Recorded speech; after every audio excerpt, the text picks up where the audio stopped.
আম্মা জান আয়েশা সিদ্দিকা রাদিয়াল্লাহু আনহা আল্লাহ নবী গোসল করেন, জল চকিতে নবী বসা। আম্মা জান আয়েশা নবীর শরীরের মধ্যে মগ দিয়া জগ দিয়া পানি ঢেলে দেয় আর পিঠ ঘষাইয়া দেয়, মাথায় পানি ঢালে। আল্লাহ নবী ডাক দিয়া বলেন, আয়েশা গো, সাদা পানি ঢালি লাল হইয়া বের হয় কেন গো? আম্মা জান আয়েশা বলেন, ইয়া রাসূলুল্লাহ, আপনি যে জল চকিতে বসছেন, আপনার জল চকিটার একটা পায়া আমি আয়েশার একটা আঙ্গুলের উপরে পড়ে গেছে। আল্লাহ নবী গো, আমার আঙ্গুলটা ফেটে গেছে, আঙ্গুলটা ফেটে রক্ত বাহির হইতেছে। আল্লাহ নবী চট করে দাঁড়ায় গেলেন। নবী ডাক দিয়া বলেন, আয়েশা গো, তোমার আঙ্গুলটা আমার জল চোখের পায়ার নিচে পড়িয়া গেছে। তুমি যদি একবার বলতা অথবা শব্দ করতাম, সাথে সাথে আমি দাঁড়ায় যাইতাম, আর আমি দাঁড়ায় গেলে তোমার আঙ্গুলটা বেঁচে যাইত। আম্মা আয়েশা ডাক দিয়া বলেন, ইয়া রাসূলুল্লাহ, আমি আমার নিজের প্রাণের চাইতেও আপনাকে বেশি ভালোবাসি। আপনাকে দাঁড় করাইয়া এই যে কষ্টটা করানো আমার পক্ষে এটা অসম্ভব হয়েছে না, কারণ আমি জানি আমি যখন আওয়াজ দিব, আমি যখন শব্দ করব, সাথে সাথে আপনি উঠে দাঁড়াবেন। আমি তো আমার প্রাণের চাইতেও আপনাকে বেশি ভালোবাসি।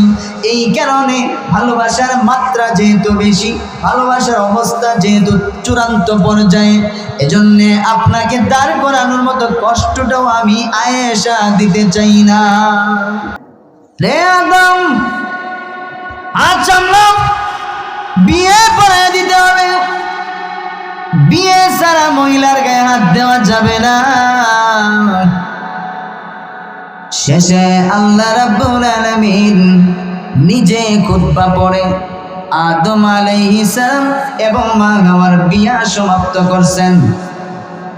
তবে আল্লাহ রাব্বুল আলামিন আদমকে ডাক দিয়া বলেন, রে আদম, বিয়ে যখন হবে প্রথম নম্বর কথা হলো, রে আদম, মোহর তোমার দিতে হবে। দেন মোহর, বুঝেন তো? দেন মোহর তোমার দিতে হবে।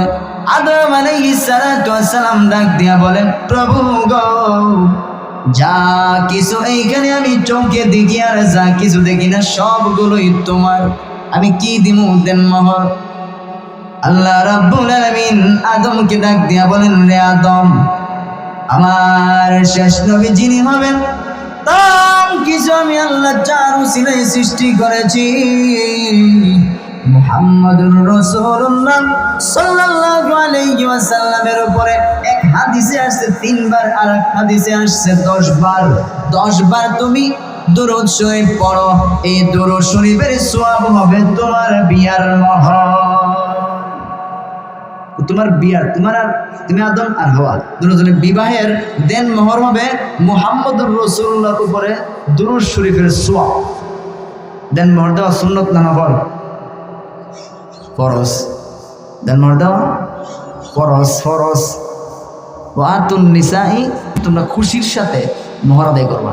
মোহর একবার ওই হিগেন দিয়েছে, একবার আদম আলাইহিস সালামের বিয়ার থেকে মোহর শুরু হয়েছে, সমস্ত নবীরা মোহর দিছে।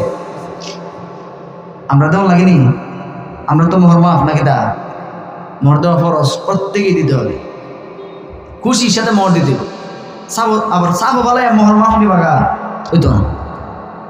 যাক, বিস্তারিত কসম নাই। তো আদম আলাইহিস সালামকে বিয়ে পড়াই দিয়েছেন, স্বামী স্ত্রীর সম্পর্ক ওখানে হয়েছে।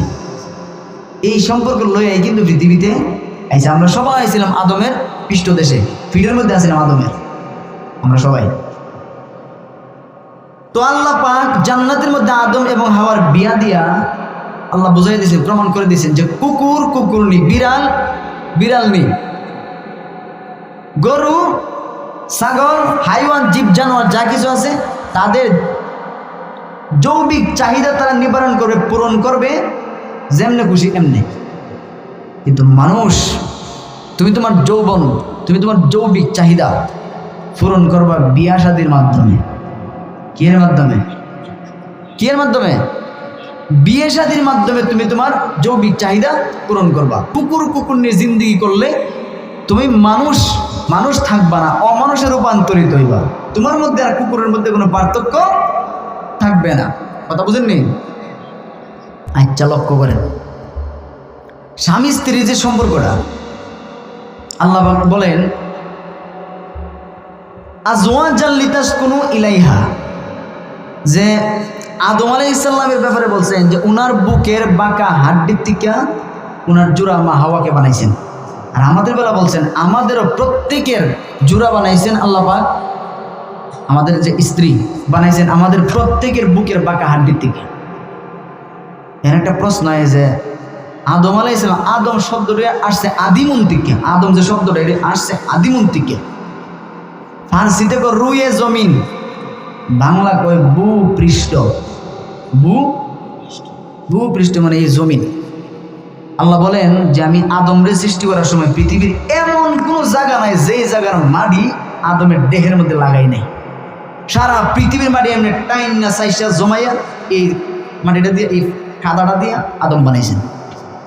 এখন প্রশ্ন, আদমের বেলায় যদি সারা পৃথিবীর মাটি দিয়ে আল্লাহ আদম বানাতে পারে, হাওয়া আলাইহিস সালামের বেলায় আল্লাহ এই কাজ কেন করলেন যে আদমের বুকের বাঁকা হাড্ডির থেকে মা হাওয়াকে বানাইছেন? এই সময় কি আল্লাহর কাছে মাটির অভাব পড়ছেন? অভাব আছেন? আমাদের বেলায় বলতেছেন যে আল্লাহ পাক আমাদের প্রত্যেকের জোড়া বানাইছেন প্রত্যেকের বুকের বাঁকা হাড্ডির থেকে।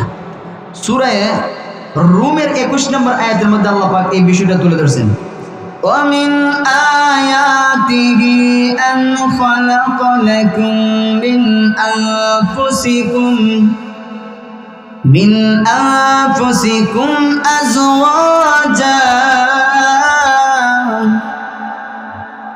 أَزْوَاجًا لِتَسْكُنُوا إِلَيْهَا وَجَعَلَ بَيْنَكُمْ مَوَدَّةً وَرَحْمَةً। আল্লাহ বলেন আমি আল্লাহর নিদর্শনগুলো তুমি দেখো, লক্ষ্য করে দেখো, আমি আল্লাহ যে সৃষ্টিগুলো করছি, আজওয়াজাল লিতাসকুনু ইলাইহা, আল্লাহ বলে তোমার বুকের বাঁকা হাড্ডি থেকে তোমার স্ত্রী বানাইছি। আমরা যারা বিয়ে করছি প্রমাণ হয়ে গেছে গা যে আমার স্ত্রী আমার বুকের হাড্ডি থেকে বানানি হয়েছে। এটা কবল বলার পরে, যারা করছে না হেরারও বানাইল আছে, কবল বলার পরে এটা প্রমাণিত হইব, ঠিক নেই?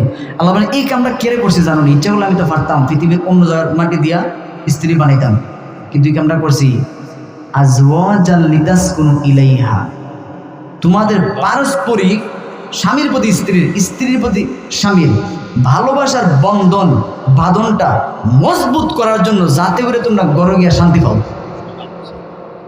কারণ তোমার বউ হাড্ডিটা কার? হাড্ডিটা কার? আমার বুকের হাড্ডি নিছে না, হাড্ডিটা কার? আমার। সুতরাং বউটাও আমার, ঠিক নেই?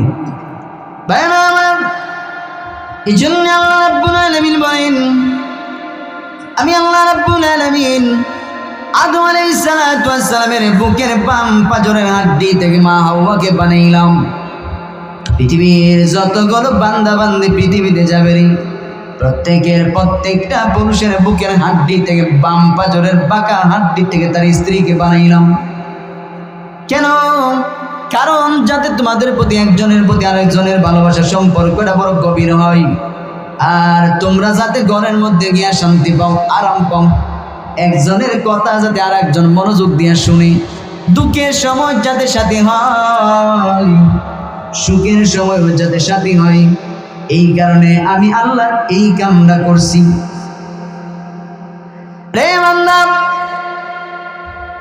এই পৃথিবীতে তোমাদেরকে যেমন এমন ভাবে পাঠাইলাম, যাই না রাইকো, আবার স্বামী স্ত্রী দুজন যদি নেককার হয়, কিয়ামতের মাঠে আবার দুজন একজনের একজন আর একজনের আঙ্গুল ধরে ধরে জান্নাতের ভিতরে ঢুকবে। স্ত্রী যদি নেককার হয়, স্বামী গুনার কারণে যদি জাহান্নামী হয়ে যায়, আল্লাহ রাসূল বলেন স্ত্রী জান্নাতের টিকিট যখন পেয়ে যাবে, আল্লাহ রাব্বুল আলামিন যখন স্ত্রীর হাতে টিকিট দিয়ে বলবেন, স্ত্রী গো এই নেও জান্নাতের টিকিট, যাও তুমি জান্নাতে। স্ত্রী জান্নাতের টিকিট হাতে নিয়ে ডাক দিয়ে বলে, প্রভু দুনিয়াতে আমার স্বামী ছিল, এখন যে জান্নাতের টিকিট দিলা সিঙ্গেল, আমার স্বামী কোথায় গো? আল্লাহ রাব্বুল আলামিন বলেন, তোমার স্বামী এখন এত নেক আমল করে নাই, যেই নেক আমল বেশি করলে জান্নাতের উপযোগী হবে, এতটুকু নেক তার আমল নামেই নাই। স্ত্রী বলেন, ওগো প্রভু জান্নাতের সিস্টেম হলো জোড়া জোড়া, তুমি দুনিয়াতে বানাইছিলা জোড়া জোড়া। আল্লাহ কোরআনে বলছেন, আমি আল্লাহ প্রত্যেকটা জিনিস সৃষ্টি করছি জোড়া জোড়া, নর বানাইছি, পাশে বানাইছি নারী, সব জিনিস জোড়া জোড়া বানাইছেন। মহিলা ডাক দিয়ে বলে, প্রভু আমার জোড়া আমার স্বামী কই গো? আল্লাহ বলেন, জান্নাতে যাওয়ার মতো উপযুক্ত হয় নাই, আল্লাহ জান্নাতের টিকিটটা নিয়ে নাও। আমি একা একা জান্নাতে গিয়া কি করব? আমার স্বামী ছাড়া জান্নাত আমার লাগবে না। স্ত্রী যখন এরকম বলবেন, আল্লাহ রাব্বুল আলামিন স্ত্রীর সুপারিশে আল্লাহ ডাক দিয়া বলেন, রে মহিলা তোমার সুপারিশেই নেও, আমি আল্লাহ আরেকটা জান্নাতের টিকিট তোমার স্বামীটাকেও দান করে দিলাম। স্ত্রী যদি নেককার হয়, এবার প্রশ্ন যে স্ত্রীর সুপারিশ আল্লাহ পুরুষের জান্নাত দিলে? হ্যাঁ, কারণ এই স্ত্রীটাতে নেককার হইছে, স্ত্রীটাতে পাঁচ ওয়াক্ত নামাজ পড়ছে, তাহাজ্জুদ পড়ছে, পর্দার মধ্যে থাকছে, নেককার যা করছে, স্বামীটার অর্ধাঙ্গিনী হলো এই স্ত্রীটা। স্বামীর কি? স্ত্রী হলো স্বামীর অর্ধাঙ্গিনী। স্ত্রীর জান্নাতি হয়েছে, স্ত্রীর ভরণ পোষণ, খাবার দাবার, কাপড় চোপড় যা আছে এভরিথিং সবকিছু কে দিছে? স্বামী। কে দিছে? স্বামী দিছে। যেন স্ত্রীর জান্নাতি হইলে স্ত্রীর সুপারিশে আল্লাহ স্বামীটাকে জান্নাতের একটা টিকিট দিয়ে দিব। এবার স্ত্রী মনে করে আপনার স্ত্রী জাহান্নামী হয়ে গেছে, স্বামী নেক আমল ভালো, স্বামী জান্নাতি হইয়া গেছে। আল্লাহ রাব্বুল আলামিন স্বামীকে জান্নাতের টিকিট দিয়া বলবেন, যান আপনি জান্নাতে। আল্লাহ আমার স্ত্রী কোথায়? না রে, স্ত্রী জান্নাতের উপযুক্ত হয় নাই, এজন্য জান্নাতে তোমার স্ত্রীকে দেওয়া যাবে না, যাও তুমি জান্নাতে। স্বামী ডাক দিয়ে বলেন, প্রভু গো ওই যে তাকায় দেখো বিশ্ব নবী রাহমাতুল লিল আলামিন আম্মা জান খাদিজাতুল কুবরা, আম্মা জান আয়েশা সিদ্দিকা রাদিয়াল্লাহু আনহা, ওনারা কিন্তু আল্লাহ নবীর আঙ্গুল ধরে ধরে জান্নাতে যাচ্ছে। ওই যে দেখো হযরত ফাতেমা আলীর আঙ্গুল ধরে জান্নাতের ভিতরে যায়, আমি আমার স্ত্রী ছাড়া জান্নাতে যাব না। এরকম যখন বলবে, হাদিস শরীফে আছে আল্লাহ রাসূল ডাক দিয়া বলেন, এইভাবে স্বামীটা বলবে, ওগো প্রভু দুনিয়াতে দেখেছি আমার সন্তানগুলোকে এই স্ত্রী কিন্তু লালন পালন করেছে, আমি গাড়ি চালাইছি, আমি বাহিরে কাজ করেছি, আর ঘরের ভিতরে যত কাজকর্ম ছিল এই সবগুলো আমার স্ত্রী আঞ্জাম দিয়েছে। আমি ঘরে ঢুকলে গিয়া দেখতাম আমার স্ত্রী শীতের রাত গরম পানি করে রাখছে, হাত মুখ ধুইছি, এমনি তাকে দেখি হাত মুখ ধোয়ার সাথে সাথে আমার স্ত্রী খাবার গরম করে বেড়ে রাখছে। ঠান্ডা খাবার খাইতে পারি না, এই কারণে আমার স্ত্রী কিন্তু গরম খাবার আমার সামনে ডেলিভারি দিছে। আমার ভরণ পোষণ, আমার সন্তানের সমস্ত খেদমত আমার স্ত্রী করেছেন। শীতের রাত আমার সন্তান কিন্তু আমার স্ত্রীর উপরে প্রস্রাব করে দিছে। পাশে বিছানায় প্রস্রাব করলে মা কিন্তু সন্তানটাকে নিয়ে বুকের উপরে রাখে, আবার সন্তান কিন্তু বুকের উপরে প্রস্রাব করে দেয়, শিশু বাচ্চা।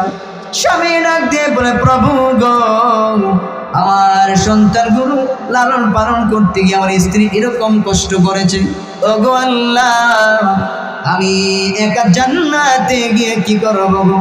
আমার স্ত্রীকে না দিলে জান্নাতে যাব না। নেও গো তোমার জান্নাতের টিকিট ফেরত নিয়ে যাও। আল্লাহ রাব্বুল আলামিন সাথে সাথে ডাক দিয়া বলবেন, কোনো কিচ্ছু দিয়া ফেরত নেওয়া এটা ছোট লোকের স্বভাব। কি স্বভাব? ছোট লোক মানুষের স্বভাব হয়েছে, কিচ্ছু দিছে ফেরত দে, আমারটা ফেরত দাও দাও, এই স্বভাব হয়েছে ছোট লোকের। এবার ডাক দিয়া বলে, জান্নাতি পুরুষ, আমি আল্লাহ ছোট লোক নাই, দিয়া ফেরত নেওয়ার অভ্যাস আমি আল্লাহর নাই। এজন্য তো সুপারিশ মঞ্জুর করে আর একটা জান্নাতের টিকিট তোর স্ত্রীরে আমি দান করিয়া দিলাম। যেন স্বামীর সুপারিশে স্ত্রী জান্নাতে যাবে, যদি স্বামী নেককার হয়। আর যদি দুজন নেককার হয় তাহলে তো কথাই নাই। আল্লাহ বলবেন, রে জান্নাতি পুরুষ, এই যে তোমার স্ত্রী, তোমার স্ত্রীর আঙ্গুলের মধ্যে ধরো। আল্লাহ আঙ্গুলে ধরলাম, একজন আর একজনের দিকে তাকাও। আল্লাহ তাকাইলাম, মুস্কি হাসি দে, আল্লাহ হাসি দিলাম। এইভাবে হাসতে হাসতে বিনা হিসেবে আমার জান্নাতের ভিতরে প্রবেশ করো। দুজন নেককার হইলে এই ধরনের বিষয়। একটা একটার দিকে তাকাইছি, আল্লাহ হাসি দেয় আর হাসি দিছি, হাসতে হাসতে জান্নাতের এইভাবে। এখন স্বামী স্ত্রী নেককার দরকার আসেনি? স্বামীর কাজ হইল বাহিরে, স্ত্রীর কাজ হইল ঘরে। আল্লাহ কোরআনে বলছেন, এগুলো আল্লাহ পাক নিয়ম বন্টন করে দিয়েছেন। আল্লাহ বলেন, স্বামী বাহিরে কাজ করবে, বাহির দিয়ে সবকিছু ব্যবস্থাপনা করে ঘর আইনা দিব, আর স্ত্রী ঘরের ভিতরে সবকিছু গুছিয়ে রাখবে। স্বামী স্ত্রী তার স্বামীর খেদমত করবে, স্ত্রী স্বামীর বাচ্চাগুলো লালন পালন করবে, রান্না বান্না করবে, কাপড় দিবে, ঘর দুয়ার পরিষ্কার করে রাখবে, ঠিক না? স্ত্রী স্বামীর কথা মেনে চলবে। হাদিস শরীফে এসেছে, কোনো মহিলা যদি 5 ওয়াক্ত নামাজি হয়, রমজানের রোজাদার হয়, খেয়াল করবেন, 5 ওয়াক্ত নামাজি, রমজানের রোজা রাখে, রোজা তো বছর একবার আয়, একবার 1 মাস, কোনো সময় 28 দিন, কোনো সময় 30 দিন, ঠিক না? কোনো সময় 29 দিন, অর্থাৎ বছরে 1 মাস রোজা রাখে, পর্দায় থাকে, তার লজ্জাস্থানের হেফাজত করে, স্বামীর সেবা করে। আল্লাহ রসুল বলেন, মহিলা যদি এরকম হয়, কিয়ামতের মাঠে আল্লাহ বলবেন, হাসতে হাসতে বিনা হিসেবে জান্নাতের 8টা দরজা খোলা, যে কোনোটা মনে চায় তোমার জান্নাতে প্রবেশ করো। চিন্তা করছেন? মহিলা যদি 5 ওয়াক্ত নামাজি হয়, মহিলা যদি পর্দাশীল হয়, যদি রমজানের রোজাদার হয়, স্বামীর সেবা করে, লজ্জাস্থান এবং জবানের হেফাজত করে, আল্লাহ রসুল বলেন, জান্নাতের 8টা দরওয়াজা খোলা তবে বলবে, এই মহিলা, যেই কোনো দরজা দিয়ে ইচ্ছা তোমার বিনা হিসেবে জান্নাতে প্রবেশ কর। এই সময় যদি স্বামী গুনাহগার হয়, স্ত্রীর সুপারিশে আল্লাহ স্বামীরও মহিলার সাথে বিনা হিসেবে জান্নাতে দিয়ে দেবে। মহিলা যদি এমন হয়, আরে মহিলাদের দাম তো মনে করি আমরা মতো পুরুষ, 1 কোটি পুরুষ যদি 1 পাল্লা দেন, আর একজন নেককার মহিলা যদি 1 পাল্লা দেন, মহিলা নেকের পাল্লা বাড়িয়ে দেবে। কারণ এরা তো সাধারণ না, এরা হইল অলি আবদালের মা, শাহজালালের মা, শাহফরানের মা, শাহ মাকতুমের মা, এরা হইল খাজা নুরুদ্দিন চিশতির মা, এরা হইল আব্দুল কাদের জিলানির মা, এরা আবু বকর সিদ্দিক উমরের মা, এরা হযরত উসমান আলীর মা। এই মহিলা যা নবীদের মা, ইব্রাহিম নবীর মা, ঈসা নবীর মা, মুসা নবীর মা, মুহাম্মদুর রাসূলুল্লাহর মা, সমস্ত এই যে মা জাতিরা, সমস্ত নবীদের মা, সমস্ত অলি গাউস কুতুবদের মা, তাহলে এদের সম্মান কিতাব হচ্ছেন। 1 রাবিয়া বসরি কিতাবের মধ্যে লিখছে, 1 রাবিয়া বসরিরে যদি 1 পাল্লায় উঠানো হয়, আর আমরা মতো কোটি কোটি পুরুষে যদি আরেক পাল্লায় উঠানো হয়, রাবিয়া বসরির পাল্লা ভারী হয়ে যাবে। বুঝেন না? রাবিয়ার কবরে যাওয়ার পরে জিজ্ঞা, আমার রব্বুকে, রবকে দা, রবকে, রাবিয়া জিজ্ঞা, মান আনতা, আপনারা কারা? আমরা ফিরিস্তা। ও কোথা থেকে আসছেন? আপনার আসছি আমাদের মালিক, আমাদের রবের কাছ থেকে। ও কত দূর থেকে আসছেন?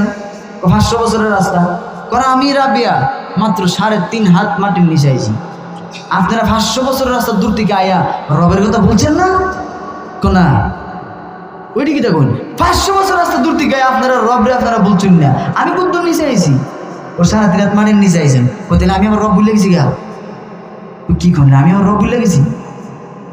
রাবিয়া বলতেছে, আশরাফ আলী থানভী রহমাতুল্লাহ আলাইহি ওনার কিতাবে লেখেন, রাবিয়া বলতেছে, হে ফেরেশতা তোরা রব রে জিগা, রবে আমি রাবিয়ারে চিনিনি।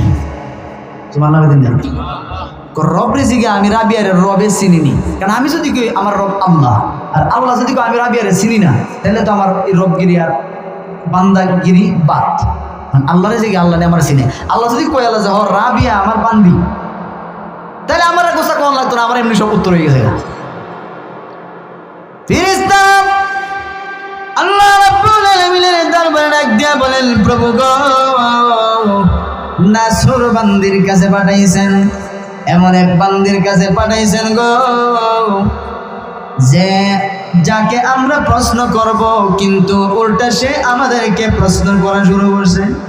আল্লাহ ডাক দিয়া বলেন, ফেরেশতারা রে আর কোনো প্রশ্নের দরকার নাই, বিনা প্রশ্নে রাবিয়ার কবর জান্নাতের বাগান বানায়া দিয়া তাড়াতাড়ি চলে আসো।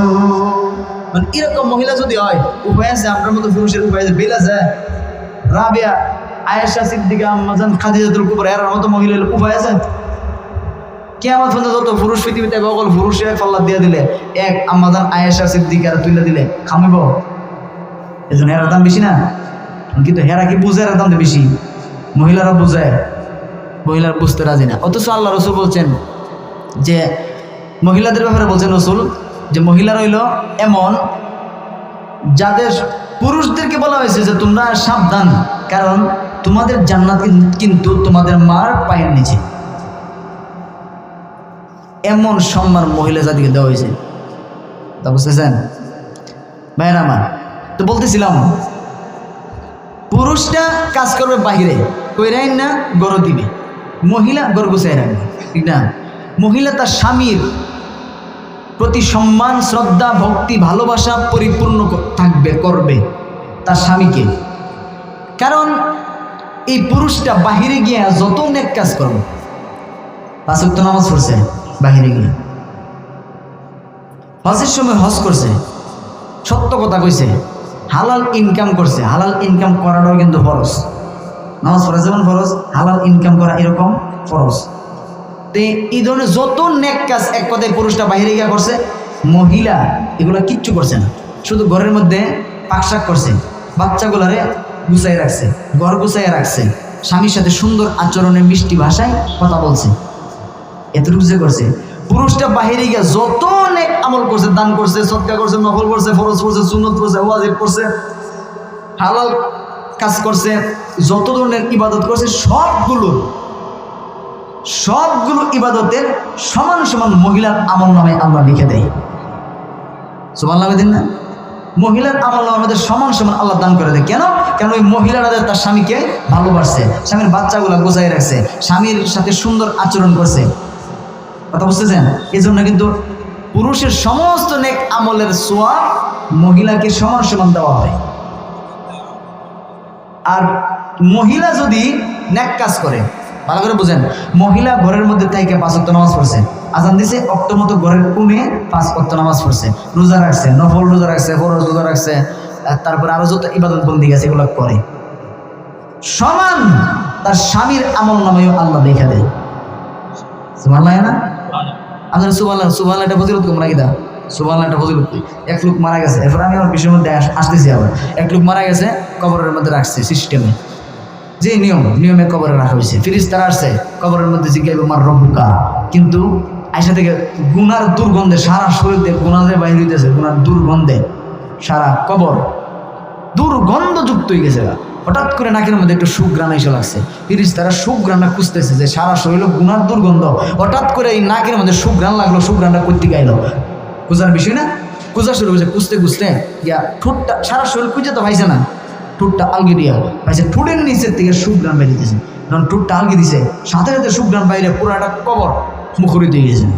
এবার ফেরেশতারা আল্লাহর প্রশ্ন করে, প্রভু সারা শরীরের মধ্যে গুনার কারণে কাছে যাওয়া যায় না, বসাও যায় না, কিন্তু প্রভু গো উটের নিচ থেকে এমন একটা সুঘ্রাণ কোথার থেকে আসলো, এটা কিসের সুঘ্রাণ?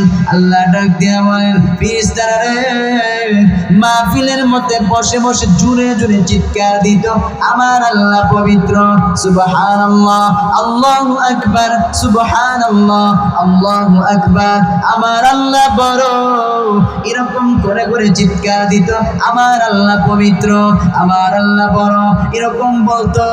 এজন্যে আমি আল্লাহ সবগুলো গুনাহ তার শরীরের মধ্যে রেখে দিয়েছি, গুনার দুর্গন্ধ তোমাদের নাকে লেগেছে, কিন্তু সুবহানাল্লাহ সওয়াবটা উটের নিচে জমা করে রাখছিলাম। খুঁজে কেন বাহির করেছ? খুঁজে যখন বাহির করেছ, এজন্য আমি আল্লাহ এই মুহূর্তে ঘোষণা করে দিলাম, সুবহানাল্লাহ সওয়াবটাকে ওসিলা বানাই আমার বান্দার কবরটা জান্নাতের বাগান বানায়া দিলাম। সুবহানাল্লাহ সওয়াব দেশে মাহফিলের মধ্যে সুবহানাল্লাহ সুবহানাল্লাহ, আল্লাহ পবিত্র, আল্লাহ পবিত্র। তা আমি আমার বান্দার এত বড় মহান মালিক, মহামালিক আল্লাহ হইয়া, এত পবিত্র আল্লাহ হইয়া আমার বান্দারে কেমনে অপবিত্র রাখবো? এই জন্য আমি আল্লাহ আমার বান্দারে পবিত্র বানাই দিলাম, যা পবিত্র বানাই সমস্ত গুনাহ মাফ করে কবর জান্নাতের বাগান বানাই দিলাম। এই জন্য সুবহানাল্লাহ কবেন দাও ভাইয়ের আমার।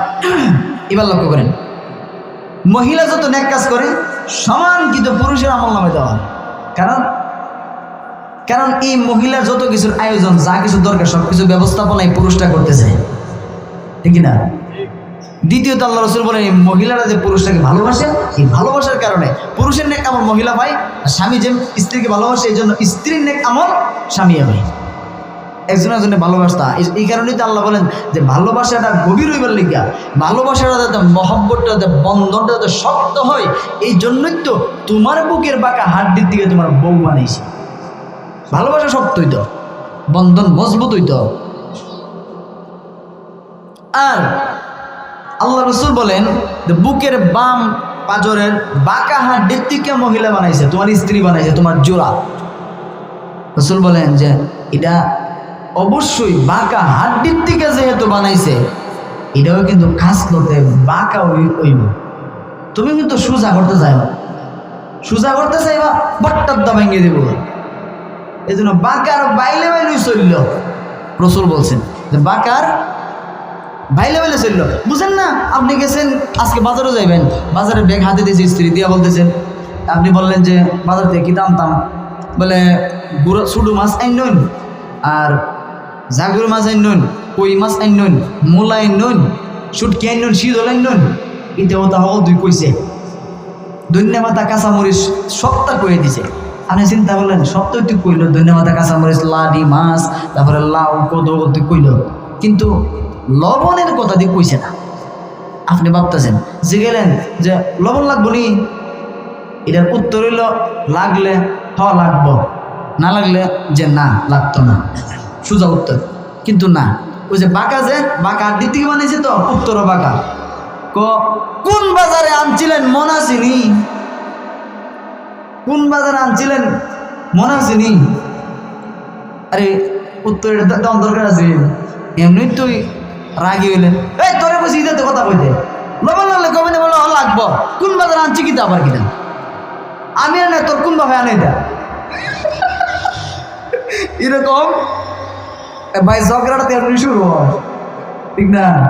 এই জন্য রাসূল বলেন ইতা না, তুমি তো জানো যে তোমার বুকের বাঁকা হাড্ডিতে বানাইছে, তাহলে বউটা ওইটা মিজাজ মর্জি মিজাজ বাঁকা হইব, বাঁকার বাইরে বাইরে চলল, কথা বুঝুন না? সোজা করতে দেবা বট্টাটা ভেঙে দেবো, শেষে তালাক দেওয়া মানবো। রাসূল বলতেছে শেষে তালাক দেওয়া মানবো, কারণ লয়ে চলতা না। যাক, তুমি এটা বুঝবা, পুরুষ তুমি এটা বুঝবা। আর মহিলারা কইছে, মহিলা গো তুমি তো জানো যে তোমার যে বাঁকা হাড্ডি দিয়ে বানাইছে, কিন্তু বানাইছে কিন্তু তোমার স্বামীর বুকের বাঁকা হাড্ডির থেকে, তুমি কিন্তু তার বডির অংশ, তার শরীরের অংশ। তুমি কিন্তু কথা কইতে মহব্বত দেখাইয়া, ভালোবাসা কথা কইও, সম্মান দেখাইয়া কথা কইও, কারণ তুমি কিন্তু আলগা না, আর এক জায়গার থেকে আইন না তোমার কর্জা বানাইছে, ব্যাপারটা এরকম না। এই পুরুষের বুকের হাড্ডির থেকে বানাইছে, যে পুরুষটা তোমার স্বামী, কথা বুঝেন? দুই নাম্বার ভালোবাসা। ভালোবাসা কখন গভীর হয়? যখন আপনার আর আমার মাঝখানে আলাদা একটা শব্দ ব্যবহার হয় যে এই মোবাইলটা আমার, কার? ভাই বুঝেন কথাটা, এগুলো কিন্তু খেয়াল করে শুনলাম। এই মোবাইলটা আমার, আমার শব্দ যেই কোনো জিনিসের শুরুতে ব্যবহার হয় এটার মধ্যে আলাদা টান, ভালোবাসা, মায়া জন্ম হয়। আমার আমার মসজিদের সামনে 2000 টাকার দামের জুতার জোড়া, আরেক লোক সিরা জুতা বল তুলিত করে মসজিদে আমার, মসজিদে বাইরে কইলাম ওই মেয়ে এই ফারা জুতা বল তুলিত করে মসজিদে বাইরেও গেলে ও দি বালাডি নেও গানা কোন আওয়াজ পেটি আমার। এবারে 2000 টাকা দামের জুতা নিত না, কিন্তু এর যে সিরা জুতোই নিব, কারণ এটা আমার। এক লোক চৈত্র মাসের ঠাডা ভরা রোদের সময়, চৈত্র মাস বুঝেননি, চৈত্র মাসের ঠাডা ভরা রোদের সময় মোজা ভাও দিয়ে আনে। বললাম আমি তো মাথা গরমে যাবো, অত বড় রোদ, অত বড় কড়া গরমের সময় আপনি হাওয়া মোজা দিয়ে আডইন, আমি তো মাথা গরমে যাবো। বুঝতেন না, হাজার মানুষেরা বুঝতাম না কেন, বুঝাই বলি হুজুর আমার হাওড়ার মধ্যে একজিমা, কিদা একজিমা বুঝেননি? একজিমা মনে করেন দাউদ একজিমা। হুজুর এটা দেখতে বেশি লাগে, ফাউডা তো আমার, এই জন্য মোজা ফিন্দা ঢেকে রাখছে। এই জন্য আমার ব্যবহার হলে এটার প্রতি কিতা হয়, আলাদা একটা মায়া, আপনত্ব হয়। কথা বুঝেননি? অন্ধ লোক কানা চোখে দেয় না, সানগ্লাস লাগাই আনে। সানগ্লাস কে লাগাইছে দেখতো, মানে কালা চশমা খানা লোক কালা চশমা লাগাই আনে। আপনি কি মনে হয় দেখতো লাগাইছে? বুঝে না। আরে ভাই অন্ধ কালা চশমা লাগাই আনে কি দেখতো? রাস্তা দেখতো না, কারণ এ তো চোখ তো সমস্যা। এই জন্য খানা লোক যারা এইটা করে, কিন্তু ওই যে চোখটাতে বেটকে, চোখটাতে লাড়া বিশ্রী লাগে, এটা ঢাইকে রাখবার কালা চশমা লাগাই আনে, কারণ চোখটা আমার। কথা ঠিক নেই? এমন কি দেখবেন অক্ষরে পায়খানা, যদি পায়খানা নিজে অন্যের পায়খানার মধ্যে যে দুর্গন্ধ লাগে, নিজেরটা কিন্তু এত দুর্গন্ধ লাগে না। কেন? কারণ পায়খানাটা আমার। পায়খানাটা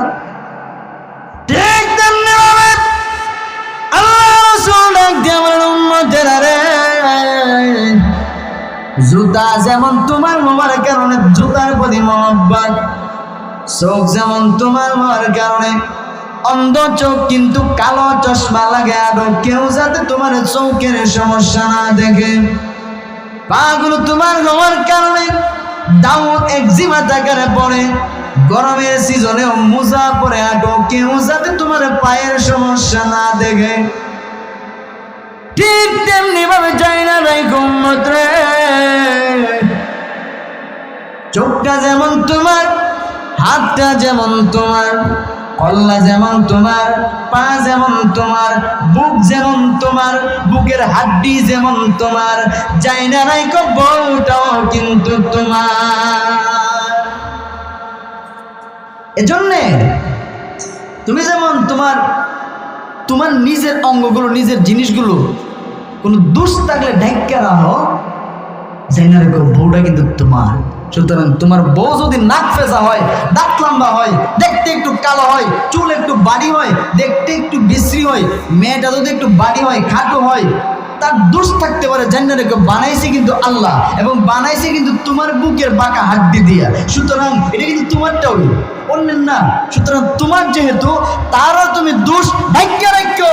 আমি আল্লাহ, হাদিসে কুদসির মধ্যে আল্লাহ বলেন, আমি আল্লাহ ঘোষণা দিলাম, তুমি যদি তার দোষ ঢাইকা রাখো, কিয়ামতের মাঠে মুসিবতের সময় আমি আল্লাহ তোমার দোষ ঢাইকা লামো। সুতরাং তোমার কোনো দোষ নাই, বিনা হিসেবে জান্নাতে যাবে। কারণ বড়াগার তোমার, এই জন্য তার দোষ ঢাইকা রাখবো। আমার শব্দ এলে ভালোবাসা আমার। কথা বুঝেন? এবার লক্ষ্য করেন, আম্মা জান আয়েশা সিদ্দিকা রাদিয়াল্লাহু আনহা, আল্লাহ নবী গোসল করেন, জল চকিতে নবী বসা। আম্মা জান আয়েশা নবীর শরীরের মধ্যে মগ দিয়া জগ দিয়া পানি ঢেলে দেয় আর পিঠ ঘষাইয়া দেয়, মাথায় পানি ঢালে। আল্লাহ নবী ডাক দিয়া বলেন, আয়েশা গো, সাদা পানি ঢালি লাল হইয়া বের হয় কেন গো? আম্মা আয়েশা বলেন, ইয়া রাসূলুল্লাহ, আপনি যে জল চোখে বসছেন, আপনার জল চকিটার একটা পায়া আমি আয়েশার একটা আঙ্গুলের উপরে পড়ে গেছে। আল্লাহ নবী গো, আমার আঙ্গুলটা ফেটে গেছে, আঙ্গুলটা ফেটে রক্ত বাহির হইতেছে। আল্লাহ নবী চট করে দাঁড়ায় গেলেন। নবী ডাক দিয়া বলেন, আয়েশা গো, তোমার আঙ্গুলটা আমার জল চোখের পায়ার নিচে পড়ে গেছে। তুমি যদি একবার আম বলতাম অথবা উহ শব্দ করতাম, সাথে সাথে আমি দাঁড়ায় যাইতাম, আর আমি দাঁড়ায় গেলে তোমার আঙ্গুলটা বেঁচে যাইত। আম্মা আয়েশা ডাক দিয়া বলেন, ইয়া রাসূলুল্লাহ, আমি আমার নিজের প্রাণের চাইতেও আপনাকে বেশি ভালোবাসি।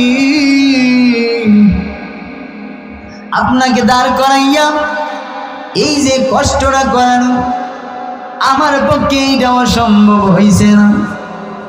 কারণ আমি জানি আমি যখন আওয়াজ দিব, আমি যখন শব্দ করব, সাথে সাথে আপনি উঠে দাঁড়াবেন। আমি তো আমার প্রাণের চাইতেও আপনাকে বেশি ভালোবাসি। এই কারণে ভালোবাসার মাত্রা যেহেতু বেশি, ভালোবাসার অবস্থা যেহেতু চূড়ান্ত পর্যায়ে, এজন্যে আপনাকে দাঁড় করানোর মতো কষ্টটাও আমি আয়েশা দিতে চাই না। এজন্যে আপনার তার প্রতি যখন আপনার ভালোবাসা আসবে, ভালোবাসা যখন আসবে, তখন তার দেয়া অনেক কষ্ট, অনিচ্ছাকৃত কষ্ট হোক, ইচ্ছাকৃত কষ্ট হোক, তার দেয়া কষ্ট সহ্য করতে আপনি পারবেন, কারণ আপনি তাকে ভালোবাসেন। ভালোবাসা যখন আসবে, কথা ঠিক না? বুঝেন না? আল্লাহ রসুল সাল্লাল্লাহু আলাইহি সাল্লাম এগুলা দিক নির্দেশনা দিয়ে গেছেন। রসুল সারাদিন দিনের দাওয়াত দিয়েছে, অক্লান্ত পরিশ্রম করছেন। ভাই, আমাদের অবস্থাটা আর রসুল্লাহ এবং হযরত আলী, উসমান, উমর, সাহাবা আজমাইন যারা আছেন, ওনাদের অবস্থাটা অল্প একটু তুলে ধরে বুঝবেন। আমরা আছি কই, হেরা আছি কোনানো, বুঝেন না? হযরত আলী, ওনার কাছে নবীজি তার কলিজার টুকরা ফাতেমার বিয়া দিছে, দেয়া বলতেছেন, আলী রে, যাই না রাখিস, এটা কিন্তু আমার কলিজার টুকরা। ফাতেমারে কইছে, এ ফাতেমা শুনো, যার কাছে বিয়ে দিছি সে কিন্তু সাধারণ কোনো ছেলে না, সে কিন্তু আনা মাদিনাতুল ইলমি ওয়া আলিয়্যুন বাবুহা, আমি মুহাম্মদ এলেমের শহর, এই শহরের গেটটার নাম কিন্তু হযরত আলী। আমার সাহাবীদের মধ্যে সবথেকে বড় আলেম আলী, আলী কিন্তু সবথেকে বড় আলেম। ও ফাতেমা, সে কিন্তু অনেক বড় আলেম। এই ধরনের ফাতেমার ওয়াজ করছে। আলী রে কইছে, আলী রে, কিন্তু আমার মেয়ে, আমার কলিজার টুকরা। কথা বলছে, দুইজনে দুই বুঝ দিছে। ফাতেমা রাদিয়াল্লাহু আনহা হযরত আলীর সংসারের মধ্যে আছেন, সংসার করেন।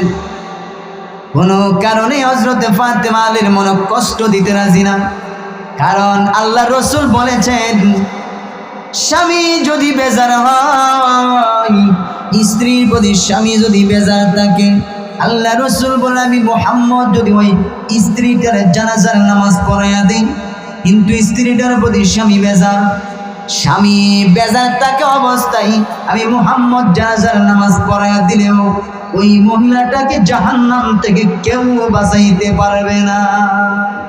অর্থাৎ আমি নবীর দোয়াও এই মহিলার পক্ষে কবুল হইত না, যে মহিলার প্রতি তার স্বামী বেজার।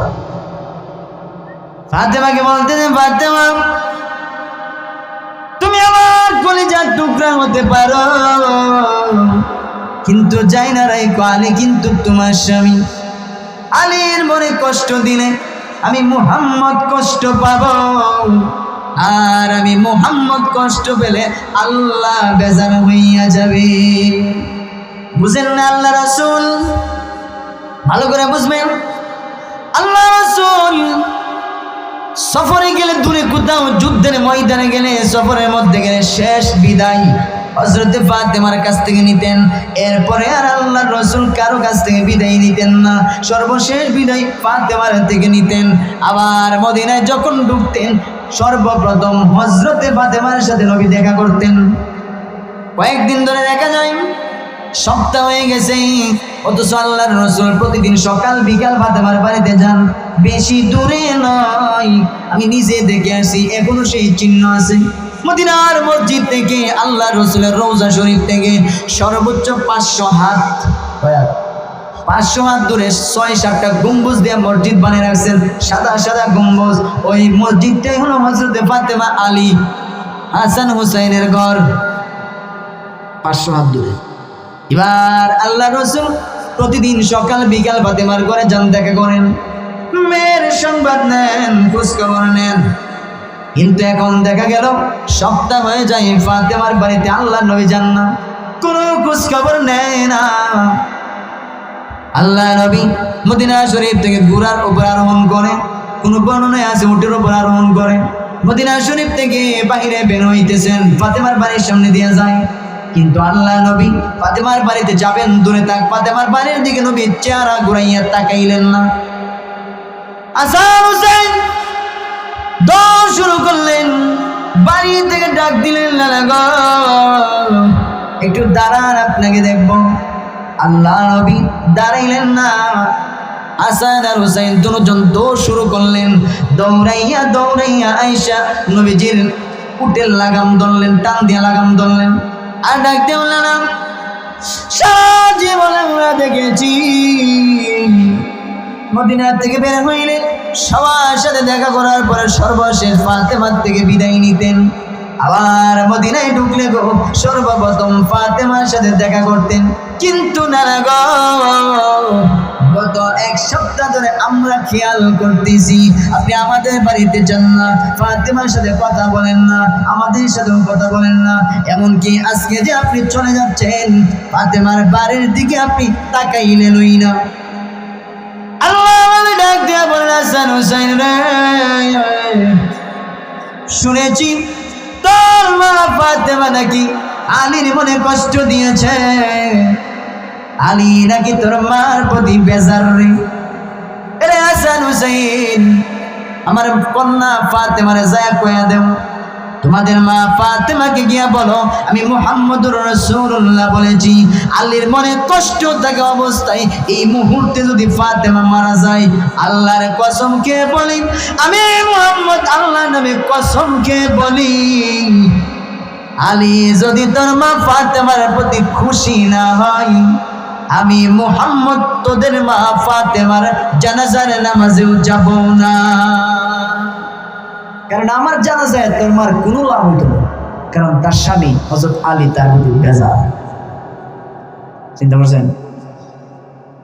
এবার কথা, নবীর আওয়াজ ফাতেমার কান পর্যন্ত পৌঁছে গেছে। স্বামী হযরত আলী বাসায় আসার পরে ফাতেমা আলীর মন খুশি করে ফেলেছে, আলী খুশি হয়ে গেছে। আল্লাহ নবীর দরবারে গিয়া বলেন, ইয়া রাসূলুল্লাহ, ইয়া হাবিবাল্লাহ, আল্লাহ নবী গো, ফাতেমা আমার কাছে ক্ষমা চাইয়া, ফাতেমা ক্ষমা নিয়ে ফেলেছে, আমি আলী খুশি হয়ে গেছি, মাফ করে দিয়েছি ফাতেমাকে। এবার নবী ফাতেমার বাড়িতে আসা যাওয়া করেন। বা চিন্তা করে দেখুন, স্বামী যদি বেজার থাকে স্ত্রীর প্রতি, আল্লাহ রাসূল বলেন যে স্বামী তার স্ত্রীর প্রতি বেজার থাকবে, ওই স্ত্রীর দোয়া আল্লাহ কবুল করেন না। এখন বেজার হইয়া স্ত্রী ওই গালি দেয়, কত মানুষ টানা ভরে মরে, তোর বউ একটা টানা ভরতে পারে না। বউয়ে জামাই রেখো, স্ত্রী স্বামী রেখো, এই কথা শুনছেন জীবনে? আমি শুনছি। ও গাড়ি দিলে বলে তুই মরতে পারস না, চিন্তা করে একটু চিন্তাও নাই যে এ যদি মরে তা আমি তো বিধবা হয়ে যাবো, মরা কি মরে, আমি যে বিধবা এই চিন্তা নাই, আমার যে কলঙ্কের দাগ লাগবো এই চিন্তা নাই। একটু কষ্ট লাগছে, কই সামনে একটু কষ্ট লাগছে কি লাগছে না, এতে করে টাড়া ভরে মরতো দোয়া করে বউয়ে। কিন্তু এই অবস্থা স্ত্রীর দোয়া বদদোয়া স্বামীর কবুল হয় না, আজেরা বদদোয়া না করে, কথা বুঝেন না, আজেরা বদদোয়া করে। বাবা অসুবিধা কিছু নেই। লক্ষ্য করে দেখুন আল্লাহ নবী রাহমাতুল লিল আলামিন সারাদিন দিনের দাওয়াত দেন। পাহাড়ের পাথরের পাহাড়গুলো ডিঙে ডিঙে আল্লাহ নবী হেঁটে হেঁটে এক প্রান্ত থেকে আর এক প্রান্ত নবী যান। পাথরের পাহাড়গুলো আল্লাহ নবী হাঁটেন, এমন বালু দিয়ে নবী হেঁটে যান যে বালু দিয়ে হাঁটলে পায়ের নিচে ঠসা পড়িয়া যায়। এমন গরম উত্তপ্ত বালুর উপর দিয়ে হেঁটে হেঁটে সারাদিন অক্লান্ত পরিশ্রম করেন, দিনের দাওয়াত নবী দেন। সন্ধ্যাবেলায় মক্কা জীবনের অবস্থা হইল, গভীর রাতে নবীজি হযরতে খাদিজাতুল কুবরা রাদিয়াল্লাহু আনহা দরজার সামনে গিয়ে ডাক দিতেন, খাদিজা গো। প্রথম ডাকে আম্মা জান খাদিজাতুল কুবরা লাব্বাইকা ওয়া সাদাইকা ইয়া রাসূলুল্লাহ এই কথা বলে আর দরজা খুলে দিতেন। আল্লাহ নবী ডাক দিয়া বলেন, খাদিজা গো আপনি কি ঘুমান নাই? খাদিজা ডাক দিয়া বলেন, ইয়া রাসূলুল্লাহ আমার স্বামী বাহিরে আছে অবস্থায় আমি যদি ঘুমায়া যাই আর কিয়ামতের মাঠে আল্লাহ যদি আমি খাদিজাকে জিজ্ঞাসা করেন, খাদিজা রে আমার নবী তোমার দরজার মধ্যে দাঁড়াইয়া খাদিজা খাদিজা বলে ডাকে আর তুমি খাদিজা নাক ফুলাইয়া ঘুমাও, ওই দিন আল্লাহর সামনে আমি খাদিজা কি জবাব দিব? এই কারণে আমি খাদিজা দরজার মধ্যে পিঠ লাগাইয়া ধাক্কা দিয়া দাঁড়াইয়া তাকে ঘুমাই না। কখন আপনি বাসায় আসবেন দরজার সামনে এসে আপনি ডাক দিবেন খাদিজা, আর প্রথম ডাকে আমি খাদিজা দরজা খুলে দিতে পারবো। এলো মক্কার জিন্দেগি। চিন্তা করেন আমরা দেশের অবস্থাটা কি তা একটু কমনি বেচারি ভাই? আমরা দেশের অবস্থা হইল বাজার থেকে গেছে বাড়িতে গিয়ে ডাক দিছে, এই রান্না হয়েছে নি? মানে খাবার দাবার পাক শাক হয়েছে নি? স্ত্রী বলতেছে ভাত হয়েছে কিন্তু তরকারিটা এখনো হয়েছে না, ওই যে এখনো চুলার মধ্যে রয়ে গেছে। তখন একটা কাঁচা ভাষা ব্যবহার করে। কাঁচা ভাষা কি ভাষা? কাঁচা ভাষা বোঝেন? অর্থাৎ একটু শালীনতা বজায় রেখে যদি ভাষাটা ব্যবহার করি আমি, তাইলে ভাষাটা এরকম হয়। বলে স্বামী তখন কোন দরকার আছেন কিতা আর ক কিতা শুনলেন। স্বামী কয় কোন জামার বাইক গেছলে ওখানে তরকারি হয়েছে না? এটা আমরা মাধবপুর ব্রাহ্মণবাড়ির ভাষায় কোন লাঙ্গের বাইক গেছে, কোন লাঙ্গের বাইক। খেয়াল করুন আজকে কিন্তু এই ভাষাটা স্বামী ব্যবহার করছে। মহিলার কিন্তু মনে খুব কষ্ট লাগছে, কারণ কোনো উত্তর দিতে পারছে না, কারণ তরকারি তো আসলে হয়েছে না, এই জন্য কোনো উত্তর দিতে পারছে না। কিন্তু মহিলারা কিন্তু হাজার কাম ব্যস্ততা। আপনি বিশ্বাস করবেন যার কোনো কাজ কাম নাই, যে অবসর 24 ঘন্টার মধ্যে 26 ঘন্টাই ব্যস্ততা হয়। বিষয় হয়নি? তা মহিলারা তো ঘরের মধ্যে সারা গরুই কাজ, কিন্তু এর মধ্যে এই একটা উত্তর এই একটা কথা স্বামী কইছে, কথাটা কিন্তু তাই মাইন্ডের মধ্যে ব্রেনের মধ্যে রেখে দিছে। আর একদিন যেমন আরেকদিন বাজাতে একটু লেট করে বাড়ি গেছে 10টার পরে, দরজার মধ্যে ডাক দিছে, এ বদরুন নেশা, এ বদরুন। তাই কিন্তু সজাগ, স্ত্রী সজাগ কিন্তু জব দেয় না। একবার দুইবার তিনবার এবার মরে গেছ গা উমা, তুই সন্ধ্যা সন্ধ্যা কি ঘুমাই মরে হতে নাই দা, আরে কই আসত দে। তখন এ বদরুন আরে দ্বার খুল, করে কিন্তু দরজা খুলে না, উঠে না, আটকা উঠতে উত্তর দিয়ে ওঠে, কোন মাগের বাদ গেছ তো রাই? কার ভাই? কোন মাগের ভাই? ওই একদম রাতে কইছেন কোন লাঙ্গের বাদ গেছলে, আজকা মহিলা উত্তর দিয়েছে কোন মার বাদ গেছলা। কেন? এখন আপনি বলেন এই উত্তরটা, যে উত্তরটা বউ এখন দিয়েছে স্ত্রী এখন স্বামীরা দিয়েছে, এটা শিখাইছে কেটা? স্বামী শিখাইছে, ঠিক নেই? ওই দিন যদি স্বামী এরকম ব্যবহারটা না করে আল্লাহ রসুলের মতো করতো, রসুল কি তা করছে? আমরা অবস্থা এরকম, মানে এটা কি শুভনীয়? বলেন এটা কি ভালো কথা? বুঝেন? অবশ্যই উত্তর না হবে না, কারণ এই ধরনের আচরণ স্বামী স্ত্রী করতে পারে না। আল্লাহ নবী রাহমাতুল লিল আলামিন পাথরের পাহাড়গুলো বেয়ে দিনের দাওয়াত দিয়ে যখন মদিনায় আম্মাজান আয়েশা সিদ্দিকার ঘরের মধ্যে যাইতেন, গিয়া বলতেন, আয়েশা গো কোনো খাবার তৈরি হয়েছে না, আমার পেটের মধ্যে দারুণ খিদা, সারাদিন আমি হেঁটেছি আম্মা জান আয়েশা ডাক দিয়ে বলে, ইয়া রাসূলুল্লাহ, রুটি হইছে গো, তরকারি এখনো হয় নাই। আপনি লোকের কোন মাগরিব দিস তরকারি হইছে না, আপনি লোকের এই কথা। কিন্তু আল্লাহ নবী বলতেন, আয়েশা গো, তুমি আলুগুলো কাটো, আমি টমেটো তোমার কাটতে দেই। তুমি আলু বানাও, আমি টমেটো বানাইয়া দেই। তুমি প্লেটগুলো মাজো, আমি জগ দিয়া কলসি দিয়া তোমার পানি ভরে আইনা দেই। আল্লাহ নবী সারাদিন দিনের দাওয়াত দিয়ে পাথরের আঘাত খাইয়া মানুষের কটু কথা শুনিয়া এত কষ্ট পাইতেন। এরপরও ঘরের মধ্যে যাইয়া রান্না করে স্ত্রীর অর্ধেক কাজ সমাপ্ত করিয়া আল্লাহ নবী উম্মতদেরকে রান্না করেও স্ত্রীর হক শিক্ষা দিয়া গেছে। আপনি এরকম করতে পারলেন না? বাচ্চারা না পাঁচজন পয়সা, আচ্ছা এক কাজ করি, আমি জগদা ফানি না দিই, তুমি প্লেটটি দেবো, হইল না? ওই তো নি কন্যা, হইল না? কিন্তু আমার অবস্থা রয়েছে এরকম। ভাইয়েরা আমার, আপনি যদি সুন্দর আচরণ না করেন, ব্যবহার না করেন, স্ত্রীর কাছে সুন্দর আচরণ ব্যবহার আপনি আশা করেন কেমনি? আমরা দেশের পুরুষরাও বালা না। যদি বালা হইতো তাহলে মহিলাগুলো এত খারাপ হবার কথা না। কথা ঠিক না বেটে? মহিলাগুলো এত খারাপ হবার কথা না। আম্মা জান আয়েশা বলেন যে আমি আমার জীবনে আল্লাহ রসুলকে আগে সালাম দিতে পারি নাই। রসুল দরজার মধ্যে আয়েশা বলতেন, সালাম দিয়ে দিতেন আমি আয়েশাকে। আচ্ছা আপনারা বুক হাত দিয়ে বলেন তো, জীবনে কয়জন বাড়িতে গিয়ে বউরে সালাম দিয়েছেন? কেউ? স্ত্রীকে সালাম দেওয়া সুন্নত। আল্লাহ রসুল বলেন যদি এরকম হইতো পরিবারটা, যে ঘরে ঢোকার সময় স্বামী স্ত্রীকে সালাম দেয়, বাইরে হবার সময় স্ত্রী স্বামীকে সালাম দেয়, তাদের যদি এরকম মহব্বত ভালোবাসার সম্পর্ক হইতো, একজন আরেকজনকে না নিয়ে খাবার খায় না, একজনের খাবার তুললে খাওয়াই দেয়।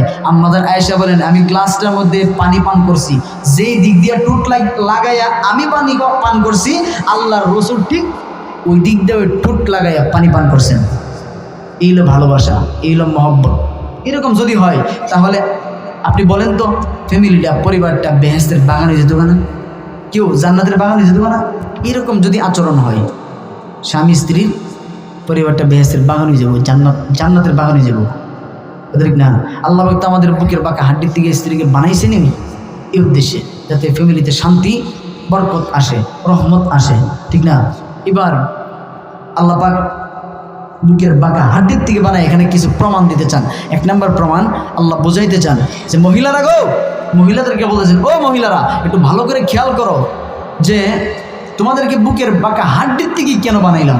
এক নম্বর কারণ তৈল স্বামী স্ত্রীর যে ভালোবাসার বাঁধন, এই বন্ধনটা মজবুত করার জন্য, যাতে স্বামী ঘরে গিয়ে শান্তি পায়, স্ত্রী স্বামীর কাছে গিয়ে শান্তি পায়।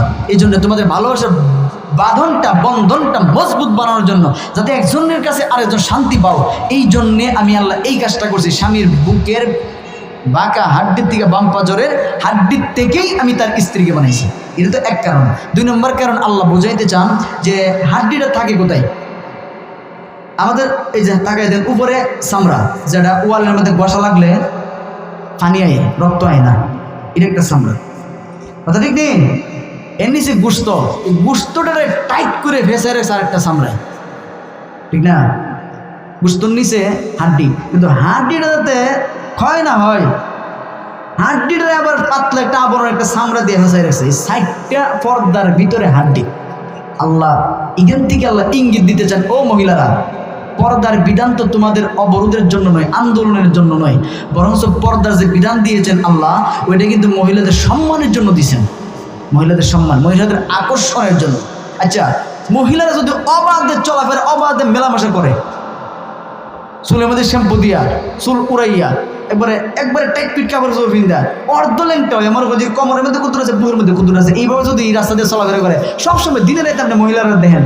আর যদি ফার্কে গিয়ে মহিলা পাওয়া যায় ফ্রিতে, হোটেলও পাওয়া যায়, পার্কে পাওয়া যায়, বাগানও পাওয়া যায়, তাহলে বলেন বিয়ে শাদী করার মতো ইচ্ছা, বিয়ে শাদীর যে একটা প্রচলন, বিয়ে শাদীর যে আকর্ষণ, মহিলাদের প্রতি যে পুরুষের আকর্ষণ, এটা থাকবো? থাকতো না। এই জন্য ইউরোপিয়ান কালচার হইল বিয়ে শাদী নেই। আমরা দেশ থেকে বিয়ে শাদী উড়াই দিতে চাই। সহজ কথা, ওই কলেজের দেওয়ালের মধ্যে লেখা, হে কুমার, কুমার বুঝেননি যে বিয়া করছে না এমন পুরুষে কুমার, এ কুমার তুমি বিয়েতে রাজি হো না কেন? কোন বাটফারে জানি তোলে যা পরের দিন আরেক লাইন লিখে দিয়ে গেছে সস্তায় যেখানে দুধ পাওয়া যায় গাই ফালে কে? অর্থাৎ 2 টাকা কেজি যদি দুধ পাওয়া যায় বাজারও, আপনারা গাবি ফালবাই না, এই কথা রয়ে গেছে। অবাধে পাওয়া যায়, বাগানো পাওয়া যায়, 10 টাকা দিলে মহিলা পাওয়া যায়, 50 টাকা দিলে হোটেলে বেডি পাওয়া যায়, মহিলা পাওয়া যায়। বিয়া করিয়া এই বেডির বরণ পোষণের দায়িত্ব নেই, ওরে কেন নিব? নিত না। এই জন্য আল্লাহ বলেন মহিলা পর্দার বিধান দেওয়ার উদ্দেশ্য হলো তোমার সম্মান বাড়ানোর জন্য, তোমার আকর্ষণ বাড়ানোর জন্য। পর্দার ভিতরে থাকলে তোমরা দেখতে তো না, সইতে তো না, দরদার তো না, এই জন্য তোমার মধ্যে আকর্ষণ থাকবো, এই জন্য বিয়া করতে চাইবো। আর যদি তোমার বাগানো হওয়া যায় তো বিয়ার দরকার ফ্রিতে পাইছে, বিয়ার দরকার নেই। এই জন্য আল্লাহ বলেন যে ওই বুক হাড্ডির দিকে ওই বানাইয়া বুঝাই দিলাম, তোমার বানাইছি ভিতর থেকে, 60টা পর্দার ভিতর থেকে তোমার বানাইছি, সুতরাং পর্দার দিকেও তুমি খেয়াল রাখবা।